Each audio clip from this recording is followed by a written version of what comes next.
Olá, boa noite. Eu sou o William Galvão e começa agora o Jornal da Justiça desta sexta-feira, 19 de janeiro. Ministro André Mendonça do Supremo convoca a audiência de conciliação para tratar da proibição da pesca profissional em Mato Grosso. Esse é um dos destaques de hoje e você acompanha também nesta edição. Corregedoria Nacional de Justiça quer parceria com governos federal, estadual e municipal para resolver os problemas provocados pelo afundamento do solo em Maceió. Força de combate ao crime organizado no Amapá faz operação para reprimir grupo que recruta pessoas para organização criminosa. E 5 anos depois da tragédia do rompimento da barragem de Brumadinho, autoridades do estado fazem balanço das ações para reparar os danos à população.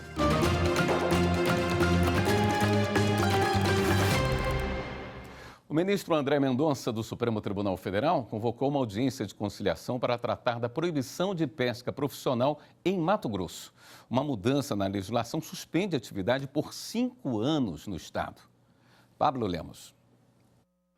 O ministro André Mendonça, do Supremo Tribunal Federal, marcou a audiência para a próxima quinta-feira, dia 25. A medida foi adotada após uma ação proposta pelo MDB. O partido questiona alterações na política de pesca de Mato Grosso, que passou a proibir a atividade profissional por 5 anos a partir de 1º de janeiro de 2024. Entre os argumentos, o MDB alega que a regra contraria a legislação federal sobre o assunto, além de colocar em risco a continuidade de vida tradicional e comprometer a sobrevivência das comunidades pesqueiras no estado. A proibição pode afetar principalmente os pescadores profissionais. Em junho de 2023, a Assembleia Legislativa de Mato Grosso fez uma audiência pública com a presença da Associação de Pescadores do Estado, especialistas e entidades como a Embrapa. Os pescadores protestaram contra a proibição. A regra estadual também é alvo de uma ação ajuizada pelo SDB, que tramita em conjunto com a ação proposta pelo MDB. Para a convocação da audiência de conciliação aqui no Supremo, o ministro André Mendonça observou que a solução do caso envolve a ponderação de vários princípios constitucionais e a análise de elementos e dados técnicos. Segundo Mendonça, a discussão tem natureza interinstitucional e federativa. O ministro explicou ainda que o caso envolve os termos da política pública de pesca no estado. Para ele, é preciso considerar o dever de proteção ao meio ambiente e a necessidade de proteger os grupos tradicionais e a população local que será afetada pela medida. Foram convocados para a audiência no STF representantes da Advocacia Geral da União, do INSS, dos Ministérios do Meio Ambiente, da Pesca e Agricultura e de outros órgãos de preservação. O chamado ainda se dirige a representantes do governo do estado de Mato Grosso e aos partidos que apresentaram as ações no STF. A Força Integrada de Combate ao Crime Organizado no Amapá apreendeu drogas, munições, armas e celulares num presídio na capital. Foi durante uma operação para reprimir um grupo que recrutava pessoas para atuar numa organização criminosa. As informações com a repórter Viviane Novaes. A Força Integrada de Combate ao Crime Organizado no Amapá cumpriu um mandado de busca e apreensão numa casa de Macapá e 7 no Presídio do Estado, o IAPEM, Instituto de Administração Penitenciária, que também fica na capital. Com os presos, os policiais encontraram 9 celulares, meio quilo de maconha e cocaína, além de uma pistola e 39 munições. Dentro de uma tábua de madeira, 2 celulares. No buraco no chão, um saco com droga. As investigações começaram a partir da apreensão de um celular dentro de uma cela do IAPEM em janeiro do ano passado, durante uma revista. Ao analisar as conversas, a perícia descobriu que um grupo atuava dentro do presídio para recrutar outros presos e também pessoas de fora da cadeia para fazer parte de uma organização criminosa do Amapá. Os investigados são suspeitos de coordenar o tráfico de drogas e o comércio ilegal de armas de fogo em Macapá e na região metropolitana. Os envolvidos podem responder pelos crimes de organização criminosa, tráfico de drogas e de armas. As penas podem passar de 30 anos de prisão. Já está em vigor a resolução do Conselho Nacional de Justiça que altera a política de prevenção e enfrentamento ao sexual no Poder Judiciário. A nova regra torna mais severa a punição para o magistrado ou servidor da justiça que praticar esse tipo de crime. Carolina Chaves tem os detalhes. A Resolução 538 foi aprovada em dezembro do ano passado pelo plenário virtual do Conselho Nacional de Justiça. A nova regra também muda o Código de Ética da Magistratura. A alteração tem o objetivo de aperfeiçoar o enfrentamento do assédio sexual no âmbito do judiciário brasileiro e proporcionar o acolhimento das vítimas. O novo texto considera a prática do assédio sexual no âmbito do judiciário como infração disciplinar de natureza grave. Para a aplicação da punição, serão consideradas, além da gravidade do ato, também os danos que dela provierem para o serviço público, as circunstâncias agravantes ou atenuantes e os antecedentes funcionais. Além disso, a resolução altera a Lei Orgânica da Magistratura Nacional, considerando atentatório à dignidade do cargo qualquer ato ou comportamento do magistrado ou da magistrada no exercício profissional ou em razão dele, que configure assédio moral, assédio sexual ou implique discriminação injusta ou arbitrária. Também considera violência contra a mulher praticada por magistrado, ainda que dissociada do exercício profissional. Esse foi um dos pontos defendidos pela relatora da resolução, a conselheira do CNJ, Salise Sanchotene. Ela enfatizou durante a sessão virtual que a prática da violência contra a mulher por membros do Poder Judiciário, em todas as suas formas, é intolerável, independentemente de estar ou não relacionada ao ambiente profissional. A alteração vai ajudar também a coibir a prática do assédio sexual por juízes no ambiente doméstico. A seguir, 5 anos depois da tragédia do rompimento da barragem de Brumadinho, autoridades do estado fazem balanço das ações para reparar os danos causados à população. Voltamos já.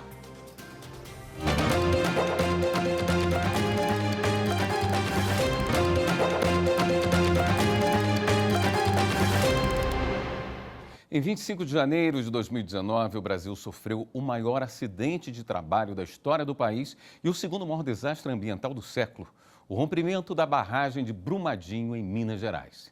5 anos depois da tragédia, autoridades do estado fizeram um balanço do que foi feito para reparar os danos causados à população local. Acompanhe na reportagem de Pablo Lemos. A tragédia de Brumadinho deixou 272 mortos. 3 deles ainda estão desaparecidos no que sobrou dos rejeitos de minério de ferro.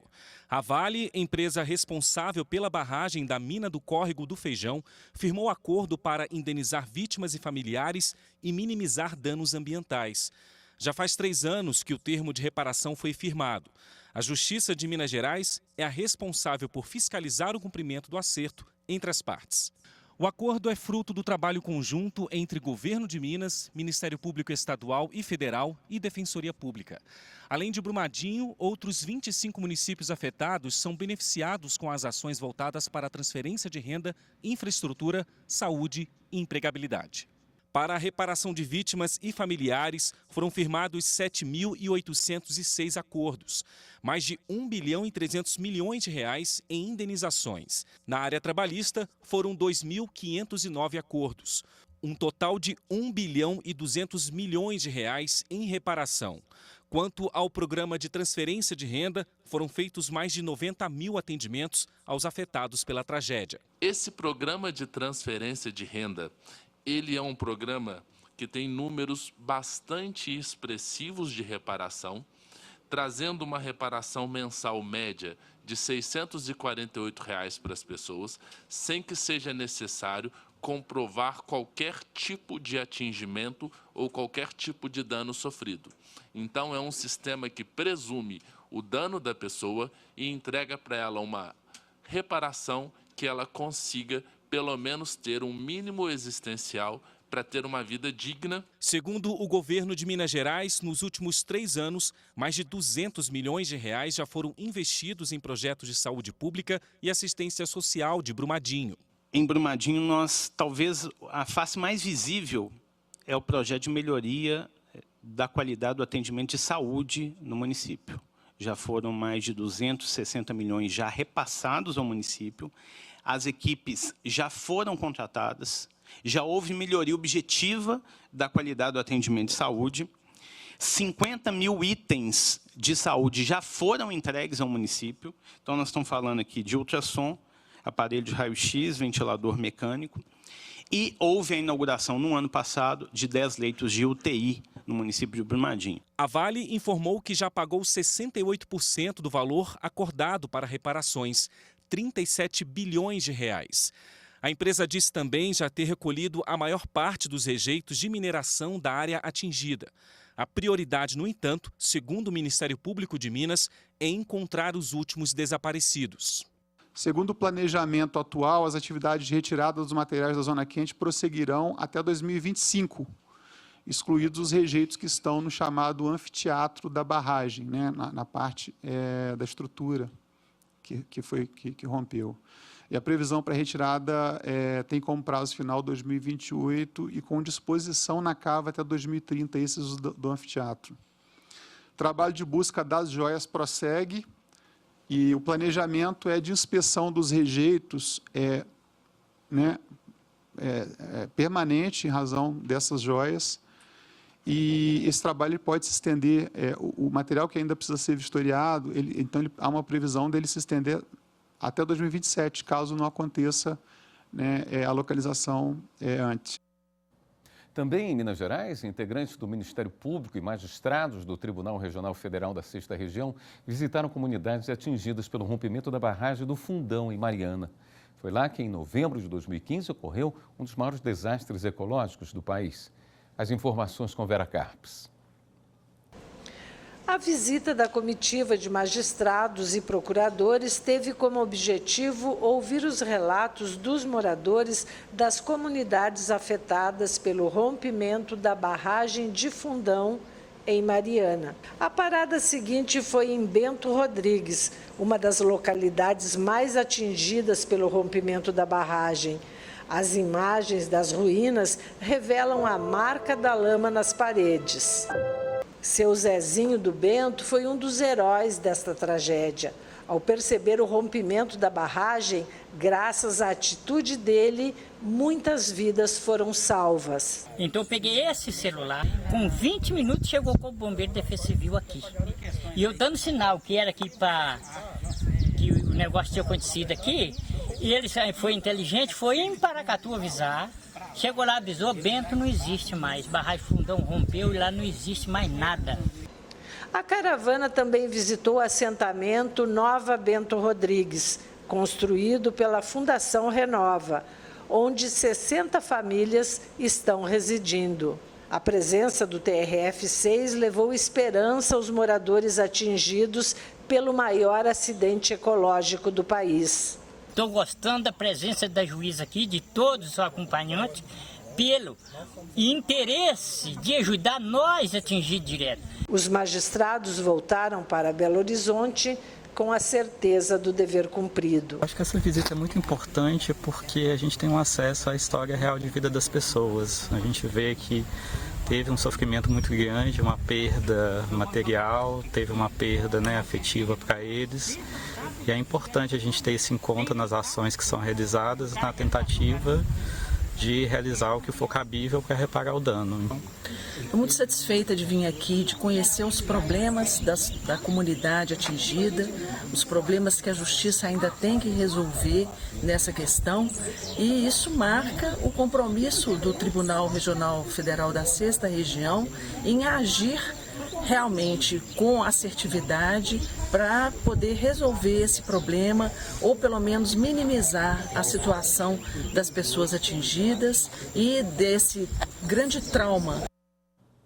A segunda turma do STJ manteve decisão que considerou válida a antecedência de 15 dias para aviso de interrupção de energia elétrica. O Ministério Público Federal ajuizou a ação civil pública contra concessionárias de energia elétrica do Rio Grande do Sul para que o fornecimento de energia aos usuários residentes no estado não fosse interrompido por falta de pagamento, com base na Resolução 456 de 2000 da Agência Nacional de Energia Elétrica, atualmente revogada. Na ação, além de destacar que o serviço de energia elétrica tem caráter essencial e a supressão representaria uma restrição arbitrária ao direito do cidadão, o MPF também considerou ser curto o prazo de 15 dias para aviso aos usuários sobre a suspensão do serviço. O TRF4 reconheceu a validade da resolução da ANEEL em relação ao prazo de comunicação prévia sobre a interrupção do fornecimento de energia. Para o tribunal, o entendimento contrário poderia causar desequilíbrio econômico-financeiro nos contratos e ameaçar a prestação do serviço. Em seu voto, o relator do caso no STJ, ministro Francisco Falcão, ressaltou a inadequação do emprego do recurso especial como instrumento de análise de portarias, resoluções, regimentos ou outras formas que não se enquadrem no conceito de lei federal. Para o colegiado, não cabe ao STJ analisar o mérito de recurso interposto pelo Ministério Público Federal e por uma concessionária de energia, tendo em vista que normativos como o editado pela ANEEL não correspondem à lei federal para efeito de análise de recursos especiais. No próximo bloco, após 3 dias em Maceió, equipe da Corregedoria Nacional de Justiça pede parceria ao governo federal, aos governos estadual e municipal para solucionar os problemas decorrentes do desastre geológico na capital alagoana. Voltamos já.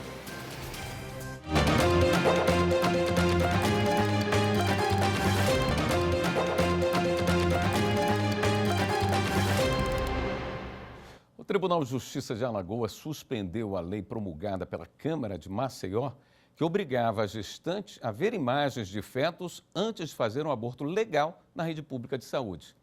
A decisão atende a um pedido de liminar da Defensoria Pública do Estado. O caso agora será analisado pelo Pleno do Tribunal.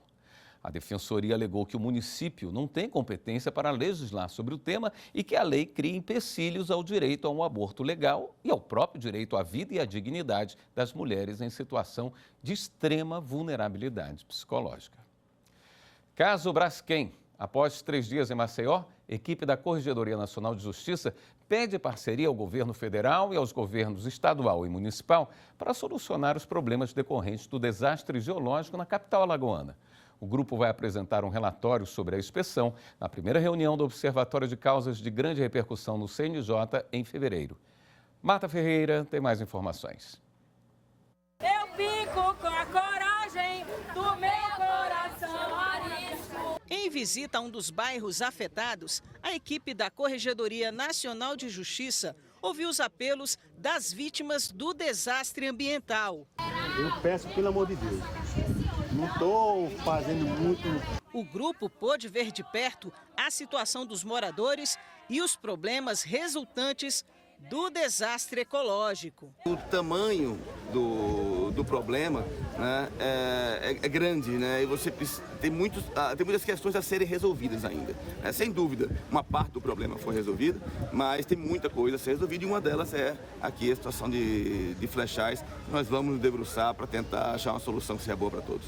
Em Maceió, desde quarta-feira, a equipe da Corregedoria Nacional de Justiça faz uma inspeção extraordinária que verifica a atuação das instituições envolvidas.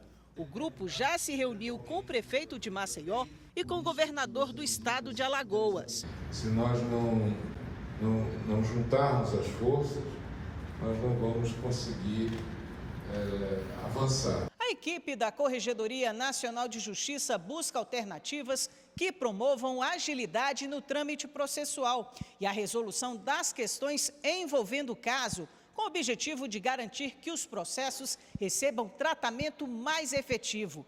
Atualmente, tramitam só na Justiça de Alagoas 1.099 processos relacionados ao caso. Esses dados foram divulgados à comitiva do CNJ durante visita ao Tribunal de Justiça alagoano. Também foi apresentado pela Corregedoria de Justiça local um sistema que permite o acompanhamento extrajudicial da regularização de posse de propriedades localizadas nas áreas atingidas. A ação é necessária para a indenização pela empresa. De acordo com dados da Secretaria de Fazenda de Alagoas, o dano causado no fim de novembro do ano passado pelo colapso de uma das 35 minas que exploram salgema no subsolo de Maceió pode chegar a 30 bilhões de reais. Desde 2018, quando houve abalos sísmicos e construções em 5 bairros da capital, foram identificadas rachaduras nas paredes de diversas residências, a ponto de se tornarem inabitáveis. Cerca de 60 mil pessoas tiveram que abandonar endereços, além de escolas e hospitais. Segundo a Justiça Federal Alagoana, nos últimos 5 anos, a Terceira Vara Federal fez a homologação de mais de 18 mil acordos entre a empresa Braskem e moradores atingidos. O grupo também esteve em reunião com representantes jurídicos da Braskem.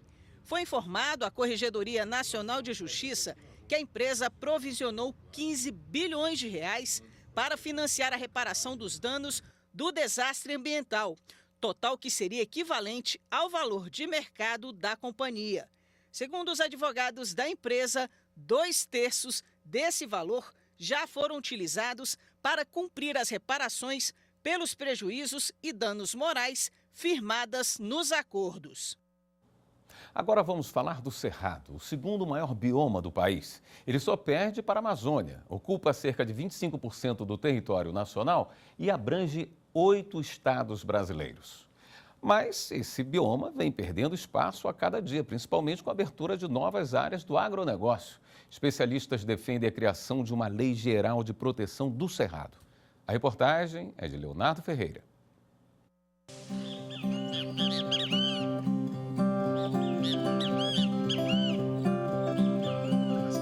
Um santuário da biodiversidade.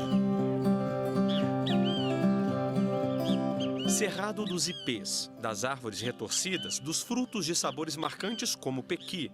Cerrado dos povos tradicionais, das águas, da fauna, da flora, da seca, do pôr do sol que inspira, da savana mais rica do mundo.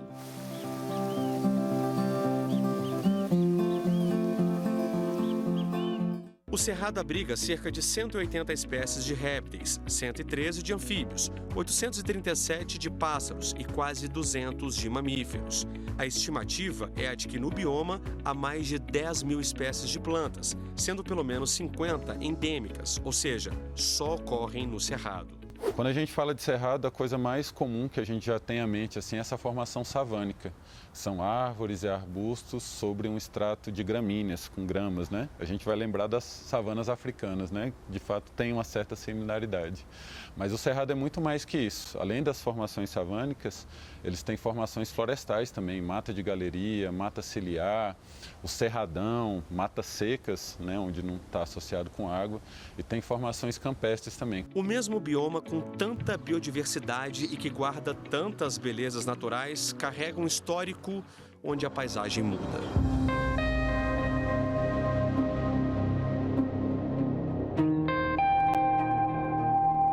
O Cerrado do desmatamento, das queimadas. Quando falamos sobre o desmatamento no Brasil e perda de áreas preservadas, logo vem à cabeça a Amazônia, onde está a maior reserva de biodiversidade do mundo.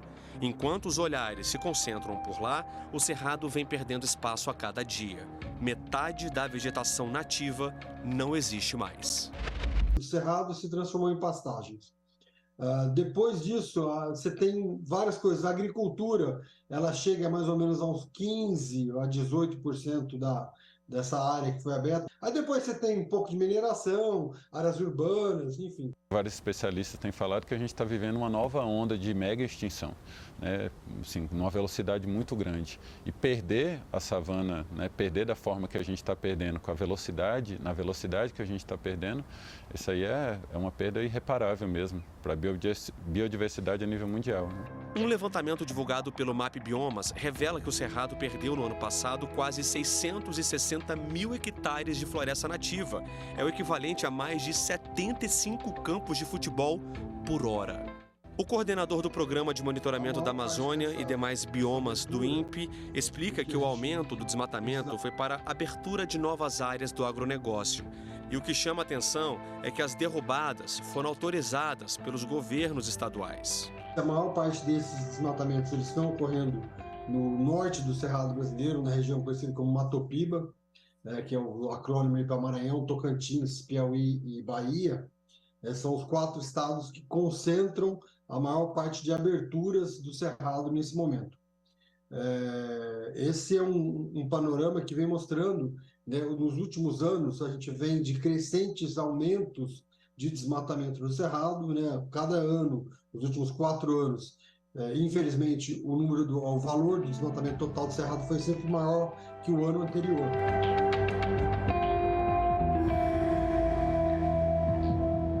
Este advogado explica que o Cerrado sempre foi visto como uma área de expansão da fronteira agropecuária. O Código Florestal, por exemplo, estabelece que no bioma, as propriedades rurais dentro da Amazônia Legal tenham até 35% de reserva como forma de preservar o Cerrado. Na Amazônia, é de 80%. Quando a gente vai para a Lei da Mata Atlântica, por exemplo, que não existe no Cerrado, você vê assim, existem lá critérios diferenciados conforme a regeneração do bioma. Então, assim, isso para o Cerrado não existe, o que torna muito mais fácil realmente você empreender e desenvolver economicamente a atividade retirando esse bioma. Há necessidade, sim, de se criar uma lei geral de proteção ao Cerrado para que você crie instrumentos de defesa maiores para os órgãos de controle no Brasil. Não há outro caminho a não ser o de preservar.